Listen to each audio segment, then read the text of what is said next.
Iran ಸರ್ವಾಧಿಕಾರಿ Ali Khamenei ಹತ್ಯೆ ಖಂಡಿಸಿ ಸಿದ್ದರಾಮಯ್ಯ ಖಮೇನಿ ಹತ್ಯೆಯನ್ನ ನಾನು ಖಂಡಿಸ್ತೀನಿ, ಅವರ ಆತ್ಮಕ್ಕೆ ಚಿರಶಾಂತಿ ಸಿಗಲಿ ಎಂದಿದ್ದಾರೆ.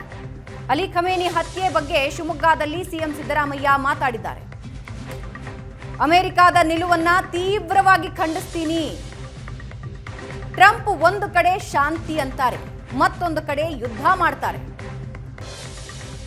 ಇರಾನ್ ಮೇಲೆ ಅಮೆರಿಕದ ಯುದ್ಧ ಅನಗತ್ಯವಾದದ್ದು ಅಂತ ಸಿದ್ದರಾಮಯ್ಯ ಹೇಳಿದ್ದಾರೆ.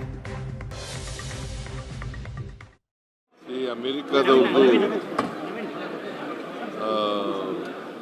ನನ್ನ ಪ್ರಕಾರ ಖಮೇನಿ ಮೇಲೆ ಮಾಡಿರ್ತಕ್ಕಂಥ ವಾರ್ ಇದೆಯಲ್ಲ, ಇರಾನ್ ಮೇಲೆ ಮಾಡಿರ್ತಕ್ಕಂಥ ವಾರ್ ಅನಗತ್ಯವಾದದ್ದು.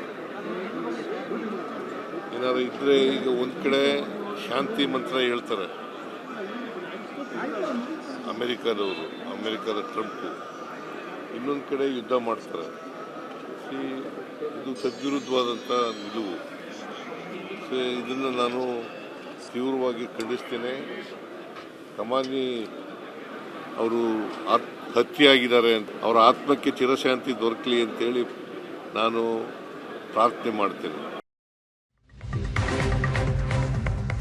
ಇಸ್ರೇಲ್ ಇರಾನ್ ಯುದ್ಧ, ದುಬೈನಲ್ಲಿ ಕನ್ನಡಿಗರ ಪರದಾಟ. ದುಬೈನಲ್ಲಿ ಸಿಲುಕಿರುವ ಕನ್ನಡಿಗರ ಜೊತೆಗೆ ಸಿಎಂ ಸಿದ್ದರಾಮಯ್ಯ ಮಾತಾಡಿದ್ದಾರೆ. ಯುದ್ಧ ಪೀಡಿತ ಪ್ರದೇಶಗಳಲ್ಲಿ ಕನ್ನಡಿಗರು ಸಿಲುಕಿದ್ದಾರೆ, ಅವರ ಮಾಹಿತಿ ಸಂಗ್ರಹಿಸ್ತಾ ಇದ್ದಾರೆ. ಅಧಿಕಾರಿಗಳ ಜೊತೆ ಮಾತನಾಡೋದಾಗಿ ಧೈರ್ಯ ತುಂಬಿದ್ದಾರೆ ಸಿಎಂ. ಆದಷ್ಟು ಬೇಗ ಎಲ್ಲರನ್ನೂ ವಾಪಸ್ ಕರೆಸಿಕೊಳ್ಳೋ ಭರವಸೆ ಕೊಟ್ಟಿದ್ದಾರೆ. ಅಲ್ಲಿವರೆಗೂ ಸುರಕ್ಷಿತ ಸ್ಥಳದಲ್ಲಿ ಇರಿ ಅಂತ ಸಿಎಂ ಸೂಚನೆ ಕೊಟ್ಟಿದ್ದಾರೆ.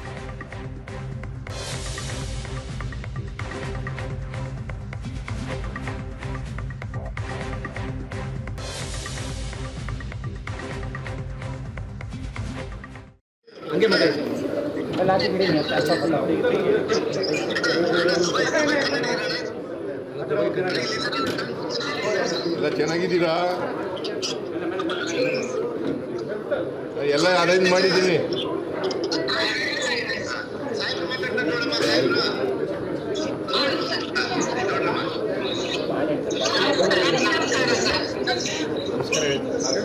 ನಮಸ್ಕಾರ ನಮಸ್ಕಾರ.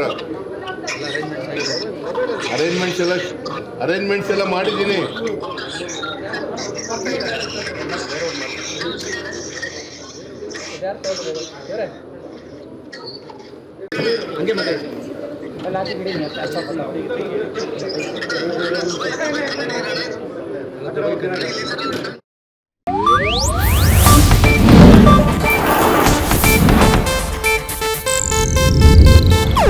ಇದು ಏಷ್ಯಾನೆಟ್ ನ್ಯೂಸ್ ನೆಟ್ವರ್ಕ್ ಪ್ರಸ್ತುತಿ.